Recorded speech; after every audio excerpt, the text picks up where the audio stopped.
Hi hello ನಮಸ್ತೆ welcome back to my channel Archana kitchen recipes. ಹೊಸದಾಗಿ ನನ್ನ ಚಾನಲ್ನ ನೋಡ್ತಾ ಇರೋರು ಪ್ಲೀಸ್ ಸಬ್ಸ್ಕ್ರೈಬ್ ಮಾಡ್ಕೊಳ್ಳಿ. ಹಾಗೆ ಪಕ್ಕದಲ್ಲಿ ಕಾಣಿಸ್ತಾ ಇರೋ ಬೆಲ್ಲೈಕನ್ನ ಕ್ಲಿಕ್ ಮಾಡಿ. ಇವತ್ತಿನ ರೆಸಿಪಿ ಉತ್ತರ ಕರ್ನಾಟಕದ ಸ್ಪೆಷಲ್ ತಾಲಿಪಟ್ಟು ಅಥವಾ ಅಕ್ಕಿ ರೊಟ್ಟಿ. ಹಾಗಾದರೆ ಬನ್ನಿ ತಾಲಿಪಟ್ಟು ಮಾಡೋದಕ್ಕೆ ಏನೇನೆಲ್ಲ ಬೇಕು ಅನ್ನೋದನ್ನು ನೋಡೋಣ. ನಾನಿಲ್ಲಿ ಮೊದಲಿಗೆ ತರಕಾರಿಗಳನ್ನೆಲ್ಲ ಹೆಚ್ಚಿಟ್ಕೊಂಡಿದ್ದೀನಿ. 2 ಕ್ಯಾರೆಟ್, ಅರ್ಧ ಕಟ್ಟು ಸಬ್ಸಿಗೆ ಸೊಪ್ಪು, 2 ಈರುಳ್ಳಿ, 1 ಹಸಿಮೆಣಸಿನ್ಕಾಯಿ, ಸ್ವಲ್ಪ ಕರಿಬೇವನ್ನ ಹೆಚ್ಚಿಟ್ಕೊಂಡಿದ್ದೀನಿ. ಹಾಗೆ ಸ್ವಲ್ಪ ಕೊತ್ತಂಬರಿನ ತೊಗೊಂಡಿದ್ದೀನಿ. ನಾನಿಲ್ಲಿ ಅಕ್ಕಿ ಹಿಟ್ಟನ್ನು ತೊಗೋತಾ ಇದ್ದೀನಿ. ನಾನಿಲ್ಲಿ ತೋರಿಸ್ತಾ ಇರುವಂತಹ ಕಪ್ಪಿನಲ್ಲಿ 2 ಕಪ್ಪಿನಷ್ಟು ಅಕ್ಕಿ ಹಿಟ್ಟನ್ನು ಹಾಕ್ಕೊಂಡಿದ್ದೀನಿ. ನಂತರ ತರಕಾರಿಗಳನ್ನೆಲ್ಲ ಅದಕ್ಕೆ ಸೇರಿಸ್ಕೊತಾ ಇದ್ದೀನಿ. ತರಕಾರಿಗಳು ಹಾಗೆ ಅಕ್ಕಿ ಹಿಟ್ಟನ್ನು ಎರಡನ್ನೂ ಚೆನ್ನಾಗಿ ಮಿಕ್ಸ್ ಮಾಡ್ಕೊತಾ ಇದ್ದೀನಿ. ಚೆನ್ನಾಗಿ ಮಿಕ್ಸ್ ಮಾಡಿಕೊಂಡು ಅದಕ್ಕೆ 1 ಸ್ಪೂನ್ ಉಪ್ಪನ್ನು ಸೇರಿಸ್ಕೊತಾ ಇದ್ದೀನಿ. ನಂತರ ಸ್ವಲ್ಪ ನೀರನ್ನು ಹಾಕ್ಕೊಂಡು ಹಿಟ್ಟನ್ನೆಲ್ಲ ಚೆನ್ನಾಗಿ ಮಿಕ್ಸ್ ಮಾಡ್ಕೊತಾ ಇದ್ದೀನಿ. ಮಿಕ್ಸ್ ಮಾಡ್ಕೊಂಡ್ಮೇಲೆ ಅದಕ್ಕೆ ಸ್ವಲ್ಪ ಎಣ್ಣೆನ ಹಾಕಿ ಒಂದು ಪ್ಲೇಟನ್ನು ಮುಚ್ಚಿ ಅರ್ಧ ಗಂಟೆ ನೆನೆಯಲು ಬಿಡ್ತಾ ಇದ್ದೀನಿ. ಹಿಟ್ಟನ್ನು ಕಲಸಿಟ್ಟಿದ್ದಾಯಿತು. ಇವಾಗ ಚಟ್ನಿನ ಮಾಡ್ಕೊಳ್ಳೋಣ. ನಾನಿಲ್ಲಿ 1 ತೆಂಗಿನಕಾಯಿನ ಸಣ್ಣದಾಗಿ ಹೆಚ್ಚಿಟ್ಕೊಂಡಿದ್ದೀನಿ. ಇವಾಗ ಒಂದು ಸ್ಟವ್ ಮೇಲೆ ಸಣ್ಣ ಬಾಣಲಿನ ಇಟ್ಟು 6 ಮೆಣಸಿನ್ಕಾಯಿನ ಹಾಕ್ಕೊಂಡು ಚೆನ್ನಾಗಿ ಹುರ್ಕೋತಾ ಇದ್ದೀನಿ. ನಿಮಗೆ ಖಾರ ಎಷ್ಟು ಬೇಕೋ ಅದ್ರ ಮೇಲೆ ಅಷ್ಟು ಮೆಣಸಿನ್ಕಾಯಿನ ಹಾಕ್ಕೊಳ್ಳಿ.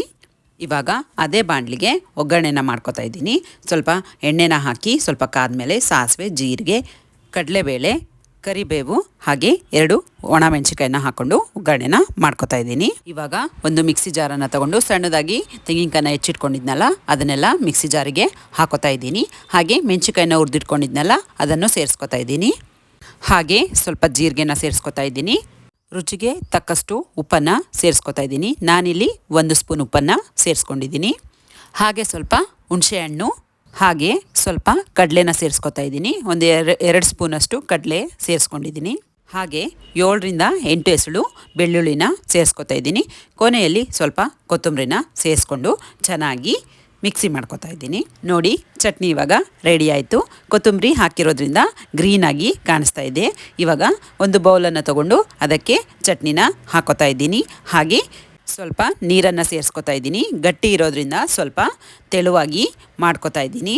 ಆವಾಗಲೇ ಒಗ್ಗರಣೆ ಮಾಡ್ಕೊಂಡಿದ್ವಲ್ಲ ಆ ಒಗ್ಗರಣೆನೂ ಚಟ್ನಿಗೆ ಸೇರಿಸ್ಕೊಂಡು ಮಿಕ್ಸ್ ಮಾಡಿದ್ರೆ ಚಟ್ನಿ ರೆಡಿ.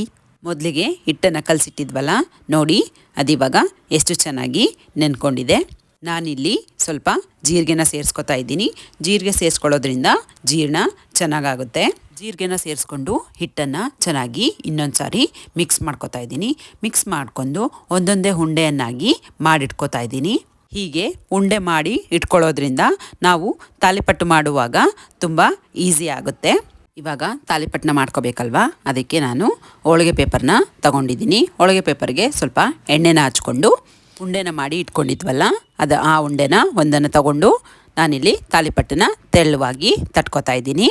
ತಾಲಿಪಟ್ಟನ್ನ ತೆಳ್ಳಗೆ ತಟ್ಕೊಂಡಾದ್ಮೇಲೆ ಸ್ಟವ್ ಮೇಲೆ ಒಂದು ಹಂಚನ್ನು ಇಟ್ಕೊಂಡು ಸ್ವಲ್ಪ ಕಾದ್ಮೇಲೆ ಅದಕ್ಕೆ ತಾಲಿಪಟ್ಟನ್ನ ಹಾಕ್ಕೊಂಡು ಬೇಯಿಸ್ಕೊತಾ ಇದ್ದೀನಿ. ತಾಲಿಪಟ್ಟನ್ನ ಹಾಕಿ ಎಣ್ಣೆನ ಹಾಕಿ ಚೆನ್ನಾಗಿ 2 ಕಡೆ ಬೇಯಿಸ್ಕೋಬೇಕು.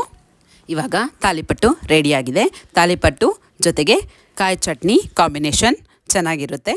ನೀವು ಟ್ರೈ ಮಾಡಿ. ನನ್ನ ವಿಡಿಯೋ ನಿಮಗೆ ಇಷ್ಟ ಆಗಿದರೆ ಶೇರ್ ಮಾಡಿ, ಲೈಕ್ ಮಾಡಿ, ಹಾಗೆ ಸಬ್ಸ್ಕ್ರೈಬ್ ಮಾಡ್ಕೊಳ್ಳೋದನ್ನು ಮರಿಬೇಡಿ.